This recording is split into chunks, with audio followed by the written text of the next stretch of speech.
soup. You can make all kinds of soups, or you can make chowders. You can make one-pot meals. I grew up with them, and they were great. You put your vegetables in your meat and make a nice thick broth, and have it with some bread. We'd have homemade breads. My grandmother used to make them, or cornbread. But you could make a meal for a lot of people very cheaply. Hot dogs and baked beans is a fine meal. Fish sticks. Now, my mother used to convince us that fish sticks and hot dogs was surf and turf. I learned better, but it was good. You'd have it with macaroni and cheese. There was nothing wrong with that. We lived, we ate, we were nourished. There are so many things that you can do to eat well, to shop well. When you're shopping, I refuse to be cheap with my food as far as flavor and taste. If I'm going to eat, I want it to taste good. But that doesn't mean I have to have caviar. It doesn't mean I have to have lobster.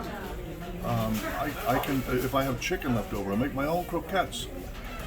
Once I strip the chicken down to the meat, I make soup, and I make a nice roux and thicken it up with some rice or some noodles. And there's another nice meal. Throw some peas and vegetables in with it. Casseroles, macaroni casserole with tuna and peas. There you go. There's a whole meal. And cheese sprinkled on top and melted on top of it at the last minute. Meatloaf. Wonderful, wonderful way to eat. There's so many different ways. I've made Hawaiian meatloaf. I've made meatloaf with tomato sauce. I've made it with barbecue sauce. You can make it so many different ways and enjoy it so many different ways.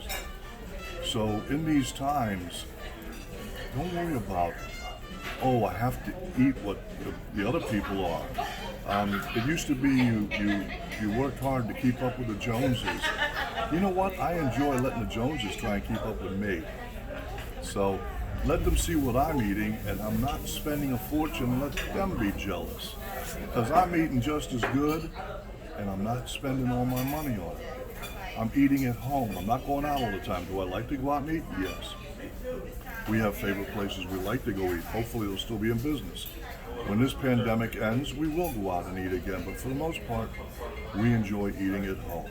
We enjoy family dinners. Love to see that come back again.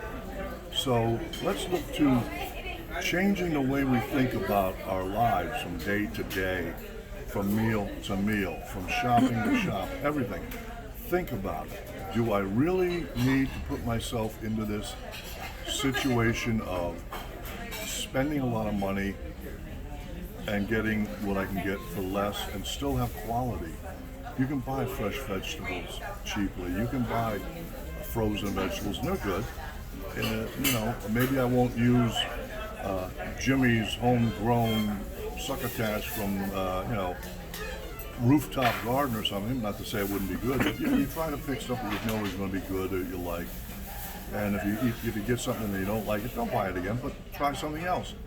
And keep cooking and keep doing many, many recipes. Who knows, maybe one of these days I'll put out a cookbook. How to eat cheap and still get fat. Well, I think we're going to probably have you on the YouTube series where you're going to be sharing recipes and how to budget, and I think that will be a very something that people really want to see, because I see it all the time. I'd love to do it. I love reaching out to people, and I love trying to share good things with good people. Well, wonderful. Thank you so much, Paul Big Bear, and we hope to see you in the future on your YouTube channel where you'll be sharing recipes and food and making meals and helping people out and telling your stories. And don't forget about Facebook every Wednesday at 1 o'clock for the Paul Big Bear Show. And don't forget, we got to get your next Golden Heart Banquet together, because there's something else that you do that really, really puts a spotlight on some wonderful, wonderful people who otherwise might not be recognized for the good things they do. Yeah, and Paul Big Bear has been part of the Golden Heart Banquet for a very long time, donating his services. We're very grateful to him, and he donates services all throughout the community. So thanks again, Paul Big Bear, and signing off, this is Ask Dr. Jana. See you all soon.